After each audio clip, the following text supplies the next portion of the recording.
possible? Is it possible the only thing separating you from your first million is your thinking, your mindset?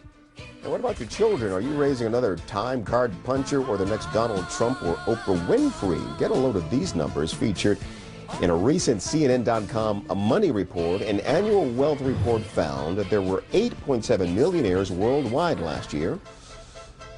Check this out. In 2000, hey, that's me. In 2005 alone, 500,000 people reached millionaire status. Not me. The financial forecasters are predicting that by 2010, what a handsome man.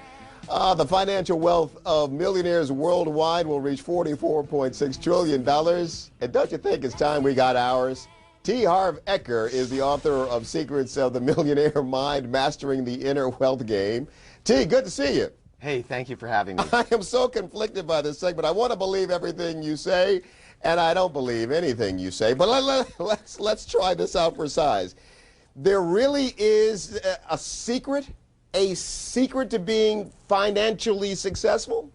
Absolutely. And it's the root cause of financial success. It's the root cause of anything else, of course. And it's the way you think. You know, in the book, I say, give me 5 minutes and I can predict your financial future for the rest of your life. How? By identifying what's called your money blueprint. Each of us has a personal money blueprint already ingrained in our subconscious mind. And Tony, it is this blueprint more than anything else that will determine your financial life. So you can be the best at your job, the best at your business. You can know everything about stocks and bonds and real estate. But if your subconscious money blueprint isn't preset for a high level of success, you will never amass a large amount of money. And if by chance you do, you'll somehow manage to lose it. Can I give you an example? Yeah, give me an example. All right, we've all heard of the fellow with the big hair, great guy, Donald Trump. Yeah. Here's this multi-billionaire. He loses everything and more, and 2 years later, he's got it all back again and more. Why? His money blueprint is set for high. On the other side of the coin, we've all heard the stories of lottery winners, right? Yeah. They win 5, 10, 50, $100 million. 5 years later, virtually half of them are right back to where they started. Why? Because their money blueprint is set for low. Well, are you essentially saying that our minds tend to get in the way of that we stand in the way of our own success? Well, you know, there's a formula for the results of your life, and it's very simple. Your thoughts lead to your feelings, which lead to your actions, which lead to your results. So your results are originated in the way you think. And most people, well, most of us, we were all taught how to do money. And most of us were taught by people who didn't either have a lot of money or they had a lot of emotional issues around it. Their ways of thinking and being and habits became our ways, and we just take them for granted as the way we do things now, and we just normally think in ways that for most people are a little bit unsupportive to success. All right, let me break this down. Sir, is it your belief that all of us watching you this morning can change our thinking and become wealthy? It's the only way. What else are you going to do? You know, people work hard all the time. People change their job. People, you know, take different classes, and they're all good things. Everyone is not going to be wealthy, and you know it. You can think it, you can believe it. If I believe it, I can achieve it. But not everyone in this society can change their mindset, do the work that you're going to suggest here, and become wealthy. There's randomness to this. There is, well, what do you think?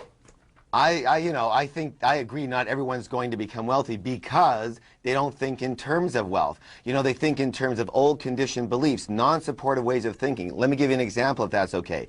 Most people, believe it or not, what they actually do is they actually resent rich people. What did we hear? Filthy rich. Rich people are greedy. And it's very simple, Tony. If you think that rich people are bad in any way, shape, or form, and you want to be a good person, then you can never be rich. How could you be something that you resent?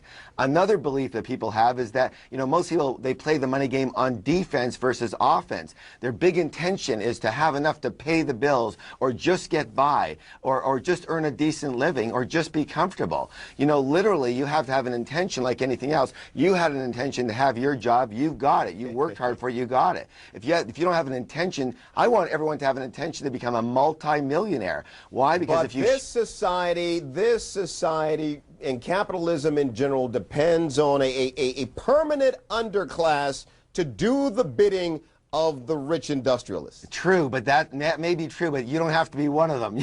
You can be on the opposite side of the fence. And let me just say this, why get rich? Well, one of the reasons, of course, is for yourself, but the other reason is that, you know, you can't give what you don't got. There's a saying that says that. And literally, I believe this, that if you have the wherewithal to get rich, it is your duty to do so, so you can help other people who just do not have that wherewithal. The other saying is money is the root of all evil. Well, if you believe that, you're certainly not going to have any, are you?